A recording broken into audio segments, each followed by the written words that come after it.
नमस्कार गुरुजनों, मैं राकेश वर्मा आप सभी का स्वागत करता हूं आपके अपने परिवार एसएन गुरुकुल पर। गुरुजनों, आप सभी को मैं टीआरई 1 का जब परीक्षा आयोजित हुआ था,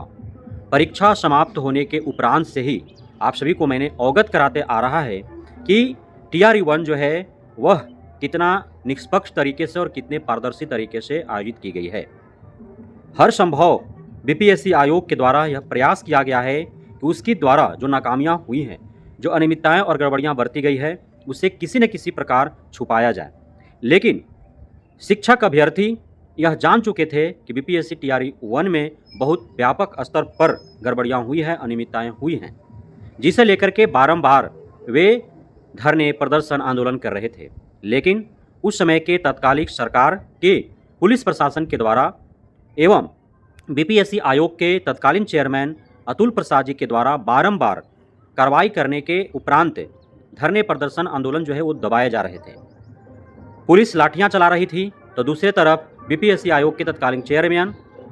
सिर्फ एकमात्र कारण कि बीपीएससी आयोग का छवि धूमिल हो रहा है और इसे एक कारण बताते हुए जो भी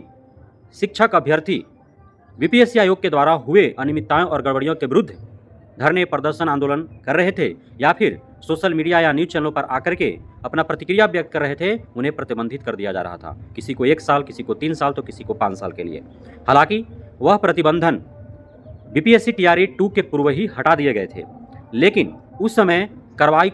को इसलिए किया गया ताकि व्यापक स्तर पर यह धरना, प्रदर्शन, आंदोलन न हो और जो बीपीएससी टीआरई 1 में अनियमितताएं हैं, गड़बड़ियां हैं, उसका उजागर न हो, उसे दबाने के लिए जो है उस प्रकार से उस समय कार्रवाई किए गए थे।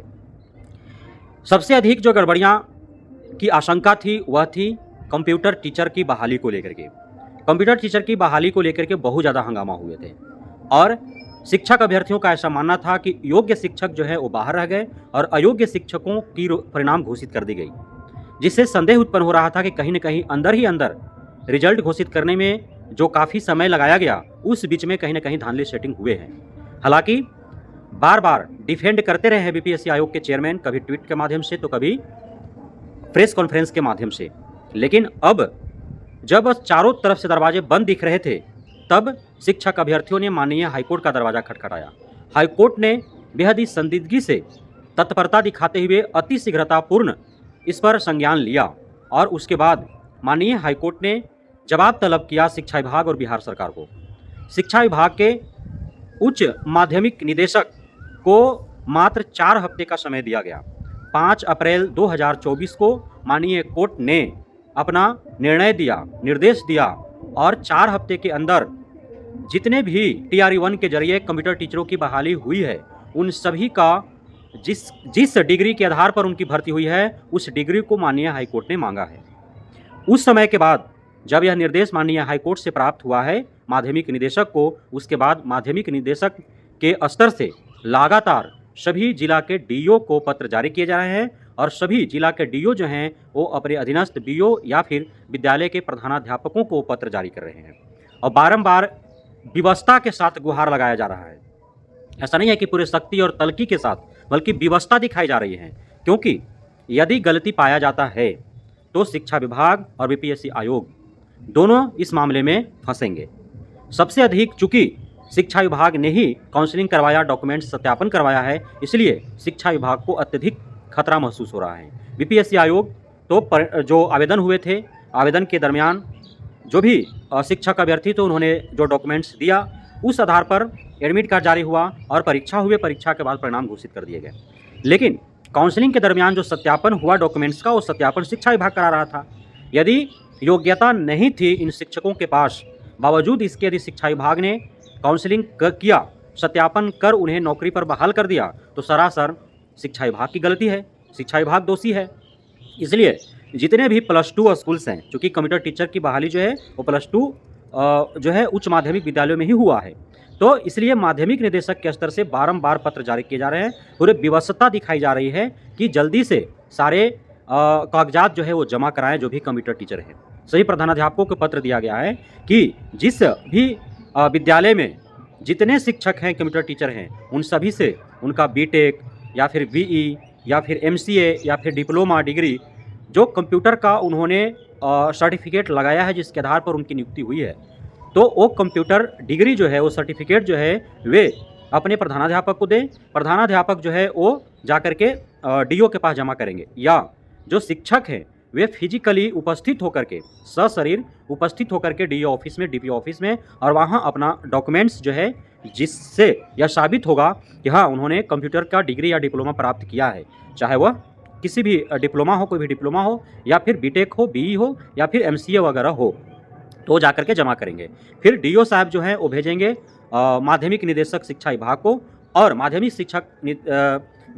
शिक्षा निदेशक जो हैं वे हाईकोर्ट में जब उनको समय दिया जाएगा, जिस दिन तिथि पड़ेगी उस तिथि को वो जा करके माननीय हाईकोर्ट के सामने वो वकील के माध्यम से पेश करेंगे। उसके बाद माननीय हाईकोर्ट एक कमेटी गठित कर उन सभी डॉक्यूमेंट्सों को जांच करेगा। जो विज्ञापन जारी हुआ था टीआरई 1 का, और जो 11-12 के कंप्यूटर टीचर बनने हेतु जो योग्यता, पात्रता, अर्हता निर्धारित किए गए थे, यदि उससे सारे डॉक्यूमेंट्स मेल खाते हैं तो यथावत सभी शिक्षक बने रहेंगे। जिन जिन शिक्षकों का टीआरई 1 के विज्ञापन के आधार पे उसके अनुसार योग्यता, अर्हता, पात्रता साबित नहीं हो पाती है, उन सभी की नियुक्ति निरस्त कर दी जाएगी। साथ ही तय समय के अंदर यदि कंप्यूटर टीचर अपना डिप्लोमा या डिग्री कंप्यूटर की योग्यता निर्धारित करने वाला जो है वह कागजात यदि सशरीर उपस्थित होकर के डीओ ऑफिस में जमा नहीं कराते हैं तो माना जाएगा कि वे फर्जी हैं, और उनका उसी दिन से वेतन स्थगित कर दिया जाएगा, तब तक जब तक कि वे अपना डिग्री या डिप्लोमा सर्टिफिकेट कंप्यूटर आधारित जो है, अर्थात कंप्यूटर का योग्यता निर्धारित करने वाला जो है वो जमा नहीं करा पाते हैं। या माननीय हाईकोर्ट जिस तिथि को सारे डॉक्यूमेंट्स जो है मांगे हैं, उस तिथि तक यदि हाईकोर्ट में उन सभी शिक्षकों का डॉक्यूमेंट्स नहीं पहुंच पाता है, तो जिनका नहीं पहुंचेगा स्वतः ही उनका नियुक्ति निरस्त कर दी जाएगी, और वेतन भी स्थगित रहेगा, अंततः निरस्त कर दी जाएगी, और जिनका फर्जी पाया जाएगा उनका भी निरस्त हो जाएगा। तो यह जो है शिक्षक शिक्षिकाओं के साथ शिक्षा विभाग के लिए भी बहुत बड़ा खतरा बन चुका है। इसी प्रकार इसमें न्याय मिलने के उपरांत बारी बारी से टीआरई 1, टीआरई 2 में हुए जितने भी अनियमितताएं और गड़बड़ियां हैं उसके विरुद्ध माननीय कोर्ट का दरवाजा खटखटाया जाएगा। हालांकि अब तक टीआरई 1 और टीआरई 2 से जुड़े दर्जन भर से भी अधिक याचिकाएं माननीय हाईकोर्ट में दायर किए जा चुके हैं, और सभी पर बारी बारी से सुनवाई होंगे, चाहे वह टीआरई 1 के दरमियान लगभग 1 दर्जन हुए संशोधन को लेकर के, या टीआरई 2 के दरमियान जो संशोधन हुए, जैसे भाषा अर्हता शून्य कर दिया गया, टीआरई 1 के दरमियान नेगेटिव मार्किंग हटा दिए गए थे, डोमिसाइल नीति खत्म कर दिया गया था। तो इस प्रकार के जितने भी संशोधन हुए बड़े बड़े, उन सभी के खिलाफ जो है वो याचिकाएं दायर की गई हैं, सभी पर सुनवाई होंगी। जैसे कि बंगाल में आपने देखा कि 8 साल पहले जो भर्ती संपन्न हो चुकी थी, उस भर्ती को रद्द कर दिया गया। तो मैं ईश्वर से प्रार्थना करता हूं कि वह इतिहास जो है यहाँ ना दोहराया जाए, टीआरई 1, टीआरई 2 पूरी तरह से रद्द न हो, बल्कि जो अनियमितता गड़बड़ियाँ हुई हैं उसमें संशोधन सुधार करते हुए, और उस समय जो भी मेरिट में आने योग्य थे उन्हें पुनः जो है मेरिट में लेकर के सप्लीमेंट्री रिजल्ट घोषित करके और उन सभी की नियुक्ति प्रदान की जाए, ताकि उनके साथ न्याय हो। बहुत बहुत धन्यवाद आप सभी साथियों का हमारे साथ जुड़े रहने के लिए, बढ़ने के लिए, इतना प्यार देने के लिए, हम पे भरोसा बना रहने के लिए। जय हिंद।